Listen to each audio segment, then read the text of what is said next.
Good morning, everybody. Today, I'm once again here with a very important topic that is phrases. English grammar आप पढ़ें और phrases ना पढ़ें ऐसा नहीं हो सकता. Phrases होते क्या हैं, इनकी importance क्या है, ये आप तब समझ पाएंगे जब ये वीडियो आप अंत तक देख लेंगे. तो वीडियो को अंत तक देखिए और ये समझिए कि सेंटेंस बनाने में फ्रेजेस आपको किस तरीके से मदद करते हैं. एक बार आपको फ्रेजेस का रूल समझ में आ गया तो आप ये सोचेंगे अरे सेंटेंस को बनाना इतना आसान हो सकता है. तो चलिए वीडियो शुरू करते हैं. वीडियो को अंत तक देखिएगा क्योंकि बीच में अगर आपने वीडियो रोक दिया या कोई काम आप अधूरा छोड़ देते हैं तो वो पूरा नहीं हो पाता है. तो चलिए वीडियो स्टार्ट करते हैं. तो पहले तो आप ये समझिए कि फ्रेजेस क्या होते हैं. शब्दों का समूह जो होता है वो फ्रेज कहलाता है. आप ये मानकर चलिए कि शब्दों का जो समूह होता है वो क्या कहलाता है, फ्रेज कहलाता है. और फ्रेज के अंदर सबसे इंपॉर्टेंट चीज ये है, वहां कोई भी पार्ट्स ऑफ स्पीच हो सकता है लेकिन वर्ब नहीं होगा. और अगर वर्ब नहीं होगा तो इसका मतलब वो सिर्फ एक ग्रुप ऑफ वर्ड्स रह जाएगा जिसमें दो या दो से अधिक शब्द हो सकते हैं. वर्ब का होना जरूरी नहीं है लेकिन ये एक छोटा सा मीनिंग तो देगा, अपना छोटा सा मीनिंग. लेकिन आप उसे कंप्लीट सेंटेंस नहीं कह सकते क्योंकि उसमें वर्ब भी नहीं है और बिना वर्ब के सेंटेंस बनते नहीं है. तो कुछ एग्जांपल्स हम चेक कर लेते हैं, जैसे in the room, for my brother, to buy sweets, the lost purse, something inside, very nice toy, jumping over the wall. यहाँ कहीं भी आपको वर्ब नजर नहीं आएगा जो सेंटेंस को कंप्लीट कर सकता है, यानी फाइनाइट वर्ब यहाँ पर नहीं है या मेन वर्ब यहाँ पर नहीं होता है. लेकिन इनका मीनिंग हमें पता चल जाता है. सपोज मैं आपसे कहूँ इन द रूम, तो आप ये तो समझ गए कि कमरे के अंदर तो कुछ है, लेकिन क्या है ये नहीं पता है. अगर मैं आपसे कहूँ अबव योर हेड, तो आप एकदम से ऐसे देखेंगे क्योंकि आपको ये तो समझ में आ गया कि सिर के ऊपर कुछ है, पर क्या है ये करने के लिए आपको ऊपर देखना पड़ेगा. तो चीजें इनकम्प्लीट तो हैं लेकिन उन पर्टिकुलर 3 या 4 शब्दों का मीनिंग मुझे समझ में आ रहा है. It is called phrase. मेरे ख्याल से आपको समझ में आ गया होगा कि फ्रेज क्या होते हैं. तो चलिए आगे चलते हैं. अब इंपॉर्टेंस क्या होता है फ्रेज का. फ्रेज का सबसे बड़ा इंपॉर्टेंस ये होता है कि ये सेंटेंस को स्ट्रेंथन करता है यानी मजबूत करता है. और कुछ नई इंफॉर्मेशन अगर ऐड करनी हो खूबसूरती के साथ तो फ्रेज से बढ़िया ये काम कोई भी नहीं कर सकता. कैसे, अब सोचिए. मैंने कहा आई वेंट, ठीक है, आई वेंट, मैं गई. कहा, इन द मार्केट. तो ये मैंने इन द मार्केट बोला, ये फ्रेज है. किसके साथ, विद माई ब्रदर. ये भी एक फ्रेज है, विद माई ब्रदर. तो आपका सेंटेंस सिर्फ छोटा सा था, आई वेंट, मैं गई. इसको जैसे जैसे आपके क्वेश्चंस आ रहे हैं आप उनका आंसर ऐड करते जा रहे हैं और सेंटेंस लेंथी होता जा रहा है. So in a very beautiful way phrases अपने आप को जोड़ना शुरू कर देते हैं और जोड़ते हुए बहुत खूबसूरत सा सेंटेंस बन जाता है. This is the importance of phrase. Phrase को आप मान सकते हैं किसी भी सेंटेंस में ब्रिक का काम करता है. ब्रिक मीन्स ईंटें. ईंटें लगाते जाइए और इमारत बनाते जाइए. The same way the bricks जो है ग्रामर के अंदर वो फ्रेजेस हैं जिनसे सेंटेंस बनते हैं. देखिए, आइडेंटिफिकेशन ऑफ फ्रेजेस की अगर मैं बात करती हूँ तो आप ये मान लीजिए 3 या 4 शब्द हों जो अलग से एक मीनिंग दे सकते हैं, छोटा सा, जो मुझे समझ में आ जाए, वो फ्रेज होता है. फ्रेज कितने तरह के होते हैं और हम इन्हें पहचानेंगे कैसे, इसका पूरा एक वीडियो आपको दिया गया है. डिस्क्रिप्शन बॉक्स में इसका लिंक मैं आपको दे दूंगी. वो फ्रेज के आइडेंटिफिकेशन के लिए पूरा वीडियो आपको देखना पड़ेगा. हम सिर्फ यहाँ पर ये समझ लेते हैं कि फ्रेज का मीनिंग हो गया 3 या 4 शब्दों से बना हुआ कोई भी एक समूह जो कुछ हमें मीनिंग दे सकता है. क्या कहलाता है, फ्रेज कहलाता है. अब यहाँ पर फ्रेज का आइडेंटिफिकेशन भी आप देख सकते हैं और फ्रेज किस तरीके से काम करता है ये भी आप थोड़ा चेक कर सकते हैं. फॉर एग्जाम्पल यहाँ पर मैंने 3 सेंटेंसेस लिए हैं. This is a cat. फिर मैंने कैट की क्वालिटी बताई है, the cat is very active. फिर से मैंने एक सेंटेंस लिया जिसमें मैंने फिर से कैट की क्वालिटी बताई है, द कैट इज ब्लैक. अब अगर मुझे फ्रेज बनाना है तो मैं क्या कहूंगी, वेरी एक्टिव ब्लैक कैट. ये सिंपल एक सेंटेंस हो जाएगा मेरा. तो my full sentence will be this is a very active black cat. तो मुझे यहाँ पर कुछ शब्द ये दिखाई दे रहे हैं, very active black cat, जो कुछ मुझे आइडिया तो दे रहे हैं कि कैट है, वो एक्टिव भी है, ब्लैक भी है, लेकिन कंप्लीट सेंस नहीं है क्योंकि इनके बीच में वर्ब नहीं है। तो ये क्या हो जाएगा, फ्रेज हो जाएगा। वेरी एक्टिव ब्लैक कैट, तो इसको क्या बोलेंगे आप, फ्रेज बोलेंगे, क्योंकि ये कुछ मीनिंग दे रहा है लेकिन वो मीनिंग कंप्लीट नहीं है।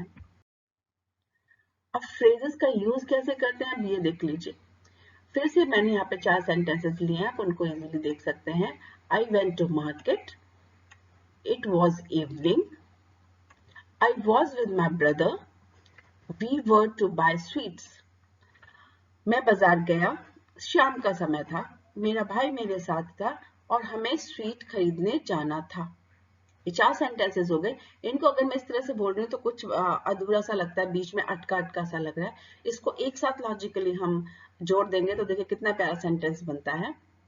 I went to market, I went मैं गया कहाँ, टू मार्केट किसके साथ, विद माई ब्रदर, कब, इन द इवनिंग, क्यों, टू बाय स्वीट्स। तो सभी क्वेश्चंस का आंसर आपको मिल जाता है। इसी तरह से आप मेन चीजें ले लीजिए, जैसे सब्जेक्ट को लीजिए और फिर उसके साथ मेन वर्ब को ऐड कर दीजिए। उसके बाद आप क्वेश्चन पूछते जाइए और उनके आंसर बढ़ाते जाइए, आपको क्या मिल जाएंगे, एक बहुत खूबसूरत सा सेंटेंस मिल जाएगा। और ये किसकी वजह से हो रहा है, ये आपको हो रहा है फ्रेजेस की वजह से। यहाँ फ्रेजेस कौन कौन से हैं देखिए, विद माई ब्रदर मेरे भाई के साथ, ये पहला फ्रेज हो गया। इन द इवनिंग ये दूसरा फ्रेज हो गया, और टू बाय स्वीट्स ये आपका तीसरा फ्रेज हो जाएगा। तो इस तरीके से फ्रेज हमें हेल्प करते हैं कि हम सेंटेंसेस को किस तरीके से बनाएं। अब फ्रेजेस को जोड़ने का जो तरीका होता है या सेंटेंस बनाने का जो तरीका होता है, उसमें फ्रेजेस कैसे हेल्प करते हैं, ये एक छोटा सा आइडिया यहाँ पर आपको मिल जाएगा। सबसे पहले हम क्या करते हैं, सब्जेक्ट को लेते हैं। सब्जेक्ट लेने के बाद हम उसमें मेन वर्ब जोड़ेंगे। मेन वर्ब जब आप जोड़ देते हैं उसके बाद आप अपने क्वेश्चन से स्टार्ट करते हैं, जैसे क्या, किसके साथ, कब, कहाँ, क्यों, कैसे, कितनी दूर, कितने। इस तरह के आप जैसे जैसे सेंटेंसेस में क्वेश्चंस के आंसर जोड़ते चले जाते हैं, आंसर फ्रेजेस में आता चला जाता है और फ्रेजेस को एक के बाद आप जोड़ते चले जाते हैं। इस तरह से सेंटेंस बनाना आसान हो जाता है। तो इसका एक छोटा सा एग्जाम्पल लेते हैं, अब हम किस तरीके से इसको जोड़ पाएंगे। यहाँ पर एक एग्जाम्पल लीजिए। मैंने कहा मेरी बहन ने एक इंडोर गेम एक बहुत अच्छी तरीके से ड्राइंग रूम में अपने कजन के साथ बैठकर दोपहर के समय अपना टाइम यूटिलाइज करने के लिए खेला। देखिए कितना बड़ा सेंटेंस है, कितना आसान है इसको बनाना भी। ये देखिए आप, सबसे पहले किसने खेला, माय सिस्टर, सबसे शुरू में आ गया, उसको आपने ले लिया। इसके बाद सेंटेंस के लास्ट में पहुंचिए, खेला, दोनों को एक साथ ले आइए। माई सिस्टर प्लेड, ये आपका मेन काम यहाँ पर है। अगर आप इन दो चीजों को साथ ले आए हैं तो आपका काम आसान है। नहीं है तो मैं फिर बता देती हूँ, हिंदी बनाते समय जो शब्द शुरू में आ रहे हैं वो एज अ सब्जेक्ट काम करते हैं, और जो सबसे लास्ट में आता है वो verb as a finite verb काम करता है। तो माई सिस्टर मेरी बहन ने, और पूरा का पूरा डिटेल बताते हुए मैंने लास्ट में क्या कहा, खेला। तो दैट खेला क्या हो गया, main verb. My sister played, एक साथ रख दिया। अब धीरे धीरे अपनी सिस्टर के बारे में बताना शुरू करते हैं। उन्होंने जो खेला वो क्या खेला, कब खेला, किसके साथ खेला, क्यों खेला, कैसे खेला। ये अगर हम फ्रेजेस की सहायता से बनाएंगे तो हमारे लिए चीजें बहुत आसान हो जाएंगी। Example, my sister played, okay मेरी बहन ने खेला, क्या खेला, व्हाट, क्या खेला आपकी सिस्टर ने, an indoor game ludo. Phrase हो गया पूरा, एक इंडोर गेम है जिसका नाम है लूडो, वो खेला। Done fine. My sister played an indoor game ludo. How, किस तरीके से खेला उसने भाई, गंदे तरीके से, अच्छी तरीके से, नो, इन अ ब्रिलियंट वे, बहुत अच्छी तरीके से खेला। कहाँ खेल लिया भाई उन्होंने ये गेम, इन ड्राइंग रूम, अपने ड्राइंग रूम में बैठ के खेला उन्होंने। ओके, किसके साथ खेल रही थी वो, विद माई कजन, मेरे कजन के साथ। मेरी सिस्टर ने इंडोर गेम लूडो बहुत अच्छी तरीके से ड्राइंग रूम में बैठकर अपने कजन के साथ खेला। कब खेला उन्होंने, इन द आफ्टरनून, दोपहर के समय खेला। ओके, लेकिन वो खेल क्यों रही थी भाई, to utilise her free time, अपने फ्री टाइम को यूटिलाइज करने के लिए। तो देखिए कितना खूबसूरत लंबा सेंटेंस था, लेकिन खूबसूरती के साथ बन गया क्योंकि हमने एक के बाद एक फ्रेज को ऐड करना शुरू कर दिया क्वेश्चंस की मदद से। तो चलिए सेंटेंस फिर से देखते हैं। My sister played an indoor game Ludo in a brilliant way in drawing room with my cousin in the afternoon to utilize free time। तो इस तरीके से आपका सेंटेंस कंप्लीट हो जाता है।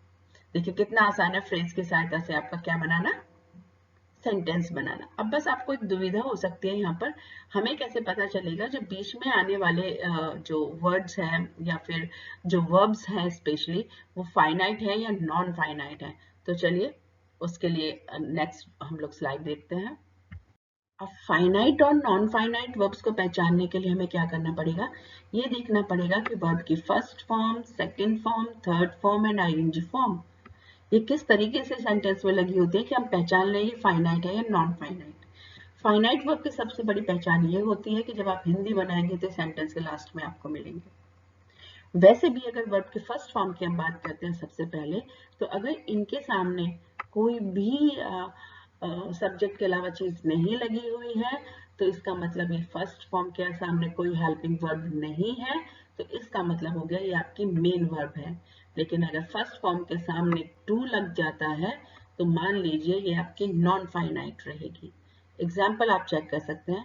अगर मैं कहूँ आई सी अ बर्ड, मैं एक चिड़िया को देखती हूँ, okay done fine.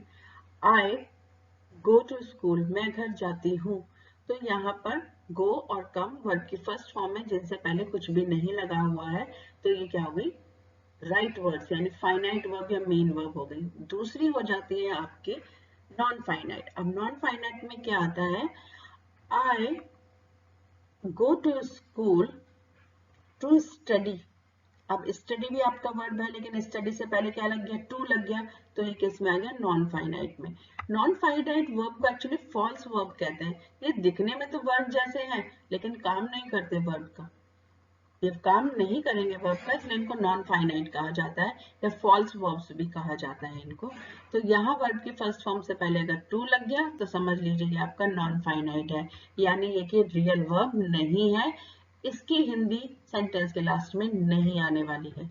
Second form हमेशा आप मेन वर्ब के रूप में यूज करते हैं, कोई कंफ्यूजन नहीं है।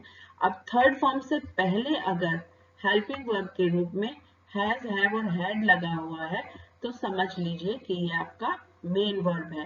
लेकिन अगर थर्ड फॉर्म से पहले नहीं लगा हुआ है हेल्पिंग वर्ब हैज, हैव और हैड, तो मान लीजिए ये आपका नॉन फाइनाइट यानी नकली वर्ब है। ये सेंटेंस बनाते हुए हमेशा सेंटेंस के बीच में आएगा, लास्ट में नहीं आने वाला है। अगर हम आईएनजी फॉर्म की बात करते हैं अगली बार, तो अगर उससे पहले is, are, am, was, were, shall be और विल बी आता है तो ये आपका मेन वर्ब है, यानी हिंदी बनाते हुए इसकी हिंदी सबसे लास्ट में आएगी सेंटेंस के। और अगर इससे पहले कोई भी हेल्पिंग वर्ब नहीं है या फिर इससे पहले प्रपोजिशन दी हुई है तो आप ये मानकर चलिए कि ये प्रपोजिशन के बाद आने वाला आईएनजी या बिना हेल्पिंग वर्ब के आने वाला आईएनजी जो क्या है, ये आपका नॉन फाइनाइट यानी एक नकली वर्ब है। तो इस तरीके से आप फाइनाइट और नॉन फाइनाइट वर्ब को पहचान सकते हैं। और अगर आप एक बार ये पहचान लेंगे तो सेंटेंस बनाना बहुत आसान हो जाएगा, क्योंकि फ्रेजेस को आप जोड़ते चले जाइए। सबसे पहले सब्जेक्ट लाइए, उसके बाद मेन वर्ब लाइए, और मेन वर्ब कौन से होते हैं, फर्स्ट फॉर्म जिसके आगे कोई हेल्पिंग वर्ब ना लगा हो, दूसरी बात सेकंड फॉर्म या थर्ड फॉर्म से पहले हैज, हैव, हैड, या फिर आईएनजी से पहले is, are, am, was, were, will be, shall be. Main verb लाने के बाद आप धीरे धीरे फ्रेजेस को जोड़िए और आपका सेंटेंस क्या हो जाएगा, कंप्लीट हो जाएगा। ये एक्सरसाइज आपके लिए है, आप इसमें से फ्रेजेस को सेलेक्ट करेंगे और पहचानेंगे कि किस तरीके से फ्रेज बनती है। Thank you very much for watching the video till end. Like कीजिए, शेयर कीजिए, कोई भी प्रॉब्लम है जस्ट कमेंट कीजिए, we will solve your queries. Thank you very much.